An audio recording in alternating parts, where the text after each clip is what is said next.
예, 할렐루야 샬롬 하고 우리 인사합니다. 할렐루야 샬롬 샬롬 샬롬 샬롬 샬롬. 하나님 사랑합니다. 여러분 주 안에서 사랑합니다. 네, 오늘 에스라 7장 1절에서 10절 그리고 10장 1절에서 17절 종합적인 말씀을 함께 나누는 시간 갖도록 합니다. 에스라를 통해서 우리가 어떤 교훈을 본받아야 되는지, 에스라 10장은 에스라의 기도가 나타나 있고, 에스라 7장에는 이 일 후에 바사왕 아닥사스다가 왕이 있을 때 에스라를 하는 자가 있으니라. 그는 스라야의 아들이요 아사랴의 손자요 힐기야의 증손이요 샬롬의 현손이요 사독의 5대손이요 아히두의 6대손이요 아마리아의 7대손이요 아샤라의 8대손이요 무라요스의 9대손이요. 쭉 에스라에 대한 족보가 나와 있습니다. 이 에스라가 바벨론에서 올라왔으니 그는 이스라엘의 하나님 야훼께서 주신 모세 율법에 익숙한 학자로서 그의 하나님 야훼의 도우심을 입음으로 왕에게 구하는 것은 다 받은 자였다. 이렇게 은혜의 말씀이 있죠. 그리고 아닥사스다왕 제7년에 이스라엘 자손과 제사장들과 레위 사람들과 노래하는 자들과 문지기들과 느디님 사람들 중에 몇 사람이 예루살렘에 올라올 때 이 에스라가 올라왔으니 왕의 제7년 닷새째 날이라. 2차 포로 귀환이죠. 첫째 달 초하루에 바벨론에서 길을 떠났고 하나님의 선한 손에 도우심을 입어 다섯째 달 초하루에 예루살렘에 이르니라. 그러니까 몇 개월이 걸렸어요? 4개월여가 걸렸습니다. 그래서 에스라의 그 역사 어떻게 해서 예루살렘에 돌아왔는지, 그리고 10장에는 에스라가 하나님의 성전 앞에 엎드려 굴며 기도하여 죄를 자복할 때 많은 백성이 크게 통곡하며 이스라엘 중에서 백성의 남녀 어린아이 큰 무리가 그 앞에 모인지라. 이렇게 모두들 모여서 회개하는 역사가 일어나는 부분이 17절까지 나타나 있습니다. 이렇게 쭉 17절에 마지막 보면 첫째 달 초하루에 이르러 이방 여인을 아내로 맞이한 자의 일 조사하기를 마치니라. 이방 여자와 결혼한 자들의 그 모든 명단을 다 조사하죠. 에스라라는 이름의 뜻은 도움, 나의 원조자 또는 조력이라는 의미를 갖고 있습니다. 에스라는 아론의 16대 손으로 시드기야 왕 때 대제사장이었던 스라야의 아들이며 제사장이요 모세의 율법에 정통한 서기관의 자손이죠. 에스라는 율법에 능통한 학사였습니다. 또한 바벨론에서 2차 포로 귀환 때 백성들을 이끌었던 훌륭한 지도자였고, 그는 큰 일을 앞두고 하나님께 먼저 무릎을 꿇는 믿음을 가진 사람이기도 했죠. 또한 많은 허물로 인한 강도의 위험에 대해 군사적인 호의를 받지 않았는데, 이는 하나님의 보호를 믿는다고 하면서 군사적인 도움을 받는 것은 믿음 없는 행동이다 하고 생각을 했다고 합니다. 에스라 8장 22절에 증거하죠. 또한 죄에 대해서도 민감했습니다. 이는 백성들이 이방 여인과의 혼합결혼을 통해 지은 죄를 공개적으로 고백하며 하나님께 재헌신하도록 촉구했던 모습에서 드러나고 있습니다. 에스라 9장 5절 그리고 10장 10절에서 11절에 거듭 말씀하고 있죠. 그래서 그 말씀으로 유대 민족의 회개를 개혁시키고, 그리고 또한 아닥사스다 왕이 엄청 그 부분에 대해서 많은 후원과 또한 그 자격을 그리고 그 권위를 갖추게 해주는 그런 역사, 그리고 제사를 드릴 때도 필요한 만큼 다 가져다 쓰게 해주는 그런 역사가 있었죠.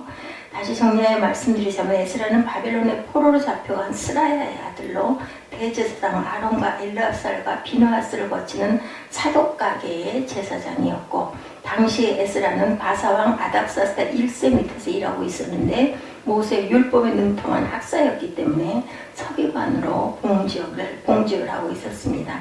에스라는 약 80년 제1차 포로 귀환 때 스룹바벨의 인세바에 예루살렘으로 돌아간 유대인들의 생활이 퇴폐하고 신앙마저도 엉망이라고 허물어져 가고 있다는 소식을 듣고 야훼의 율법을 바로 세우려고 하나님께 선하신 도움을 요청하죠. 기도하죠.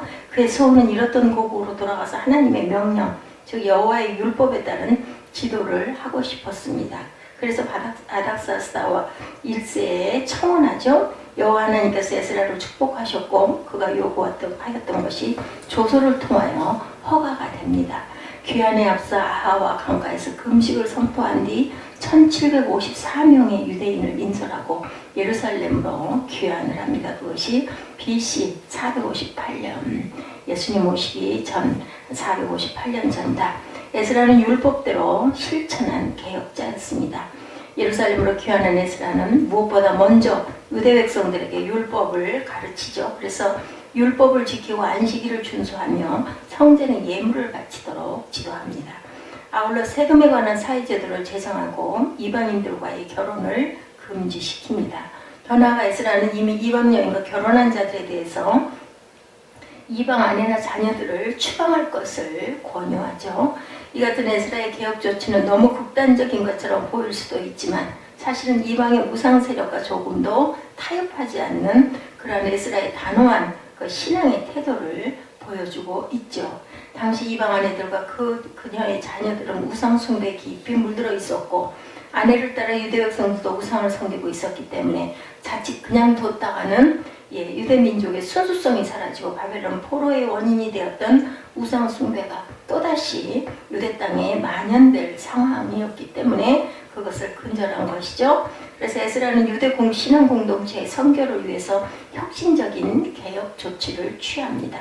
이처럼 에스라는 율법을 알았을 뿐만 아니라 율법대로 사회를 정화시킨 종교 개혁가였다. 그런즉 너희는 이 언약의 말씀을 지켜 행하라. 그리하면 너희 하는 모든 일이 형통하리라. 신명기 29장 9절에도 증거합니다. 그리고 세 번째는 말씀으로 돌아가자. 에스라는 율법대로 실천한 개혁자였고 그리고 어떤 말씀을 열심히 가르치는 율법에 능통한 학사였다. 그리고 세 번째는 말씀으로 돌아가자고 촉구합니다. 에스라의 회개 및 개혁운동은 무엇보다 하나님 말씀인 율법을 낭독하고 그것을 강론하는 데서부터 출발합니다. 반대로 생각하면 이 사실은 하나님의 말씀을 알지 못하면 누구든지 죄악에 사로잡힐 수밖에 없다는 그러한 말씀이죠. 그러므로 자신을 반성하거나 혹은 사회를 개혁하고자 한다면 무엇보다도 먼저 하나님의 말씀으로 돌아가서 말씀이 무엇을 말하는지부터 올바로 우리가 깨달아야 되겠다. 성경을 바로 알아야 되겠죠. 먹을 양식이 없어 굶주린 게 아니요 마실 물이 없어 목마른 게 아니다. 다만 하나님의 말씀이 없어 하나님의 말씀을 알지 못해 저 무죄한 백성들의 죄를 짓고 죽음의 길로 치닫고 있다라고 합니다. 그랬는데 한 사람이 돌아오죠. 바벨론 땅에 포로된 백성들을 이끌고 하나님의 말씀을 양손에 들고 고기린 예루살렘으로 돌아왔습니다. 그는 바로 에스라 율법에 능통한 학사였다. 에스라가 율법을 가르치고 금식하며 가르치고 회개의 울음으로 울면서 가르칩니다. 하나님의 말씀이 살아 역사하니 민족 대각성 운동이 전개되죠. 신앙 정화의 불길이 타오르고 우상에 물든 이방 여인들을 모두 다 내보냅니다. 그래서 하나님의 말씀을 알지 못해 죄악으로만 치닫던 무죄한 백성을 하나님의 말씀으로 돌이켜 하나님의 백성으로 정화시킨 위대한 율법 선생이죠. 그리고 하나님의 말씀을 알지 못하고 타락하는 우리에게 말씀의 강단을 베풀고 하나님의 말씀을 가르치고 또 가르쳤다. 이렇게 나타나 있습니다. 네 번째로는 에스라의 결심이죠. 사람 되기는 결심이 있어야 합니다. 이 결심이 인생의 목표와 지력이 되기도 하죠. 그래서 위대한 인물은 위대한 결심을 지녔고 그것을 실천에 옮겨서 위대한 사람들이 됩니다. 그러면 에스라는 구체적으로 어떤 결심을 했는가? 첫째, 율법을 연구하기로 결심을 하죠. 에스라는 율법에 익숙한 학사로 야훼의 율법을 이스라엘에 가르치는데 그 자신이 그것을 먼저 연구합니다. 여호와의 율법은 단순한 규칙이 아니고 시편 19편 7, 8절에 보니 여호와의 율법은 완전하여 영혼을 소생케 하고 여호와의 증거는 확실하여 우둔한 자로 지혜롭게 하며 여호와의 교훈은 정직하여 마음을 기쁘게 하고 야훼의 계명은 순결하여 눈을 밝게 하도다. 이렇게 나타나 있습니다. 이 말씀을 항상 우리가 연구해야 한다. 토레이 박사는 말하기를 매일 주의 깊게 성경을 공부하지 않는 날은 실수와 죄가 들어오도록 내 마음을 개방하는 것 같다. 이렇게 말씀했죠. 성경 말씀을 연구할 때 우리가 심령이 새로워지고 마음이 기뻐지고 지혜로운 자가 될 뿐만 아니라 하나님께 또한 복을 받는다. 둘째로 율법을 준행하기로 결심을 합니다. 율법을 연구하고 율법을 가르치고 율법을 준행해야 된다. 예, 에스라는 머리로만 공부하지 않고 복종하기 위하여 성경을 연구하고 하나님의 말씀은 배워 아는 것이 전부가 아니고 중요한 것은 실천하는 것이다. 알고도 행치 않으면 오히려 더 큰 죄가 되죠. 에스라는 모세의 율법에 익숙한 학사였으므로 친히 준행하여 국민들로 하여금 따르도록 본을 보여준 책임적인 지도자였습니다.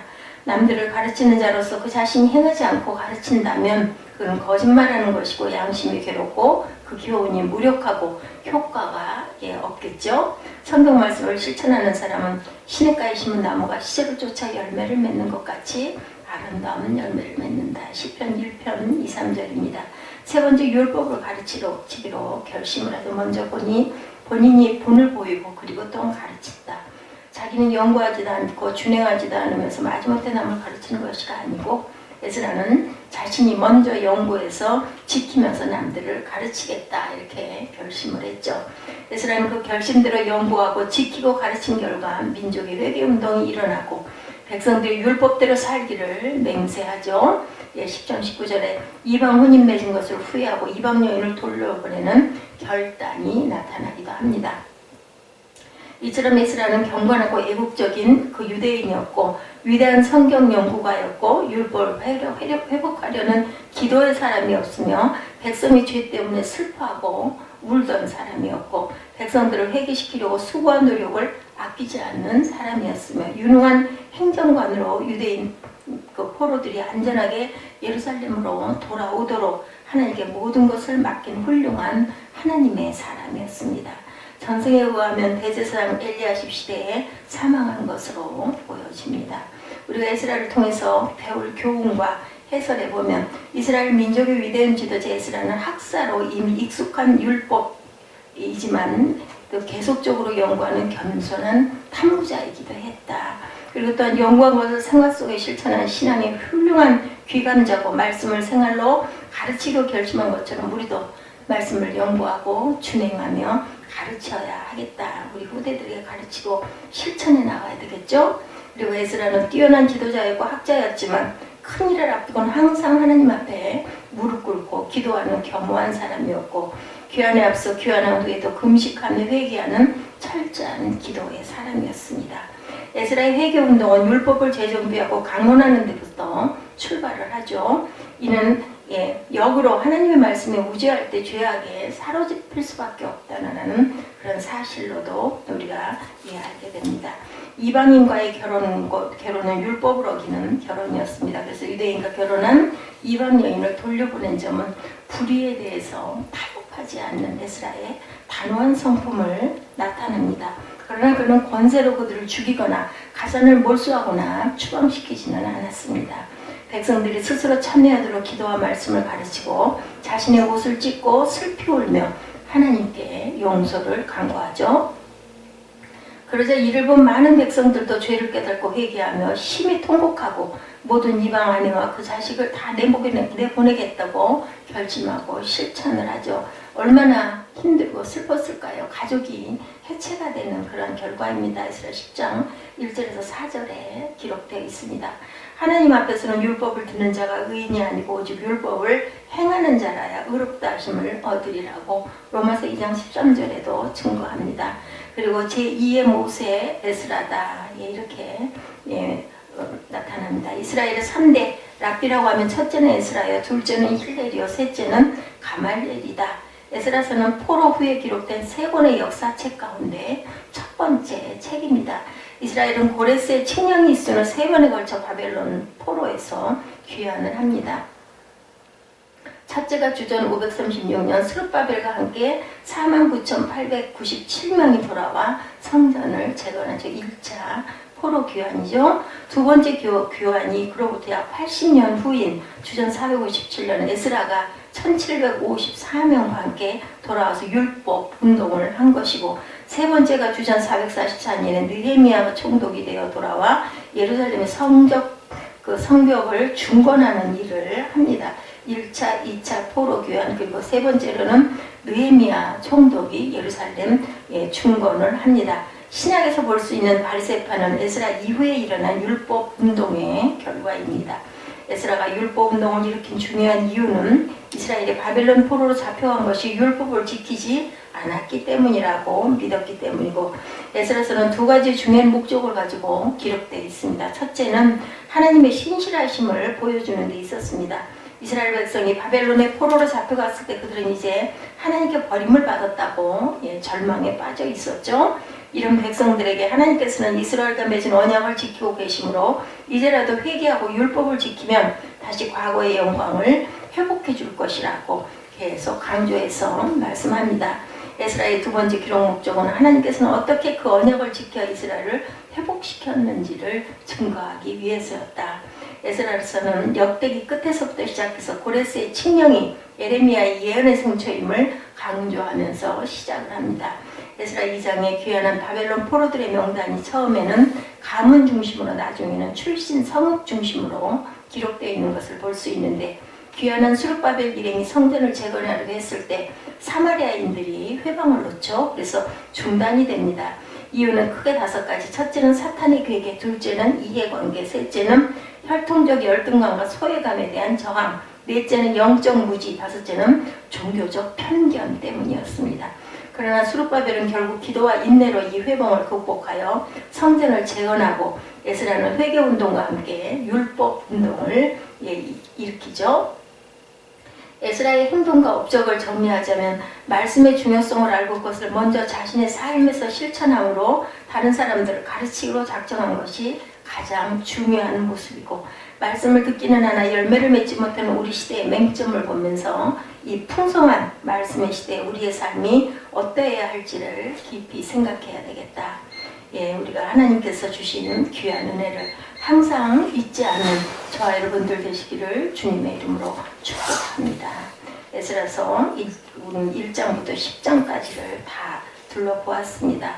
에스라는 하나님의 나라, 하나님의 율법을 온전하게 실천하기 위해서 제2차 포로 귀환의 지도자로 나타났고, 학사였고, 율법의 정통한 자였고, 율법을 연구해서 그것을 본인이 먼저 실천한 개혁자였고, 그리고 말씀을 연구하여 가르치기로 했던 율법학자였다. 그래서 에스라의 결심은 율법을 연구하기로 결심을 했고, 율법을 준행하기로 결심을 했고, 율법을 가르치기로 결심을 했고, 그리고 에스라는 항상 기도했다. 큰일이 있을 때마다 무릎 꿇어 기도하는 아주 겸손한 그런 사람이었다는 거죠. 그래서 제2의 모세라고도 한다라는 겁니다. 그래서 1차, 2차를 통해서, 그리고 느헤미야를 통해서 성전이 완전하게 중건이 되는 역사가 일어난 내용. 그래서 우리는 항상 에스라처럼 말씀을 연구하고, 그리고 준행하고, 그리고 후대에게 가르치고 우리가 전파하는 귀한 사역을 잘 감당하는 저와 여러분 되시기를 주님의 이름으로 축복합니다. 우리 에스라서 10장 1절에서 17절까지 잠깐 읽고 기도하는 시간 갖도록 하죠.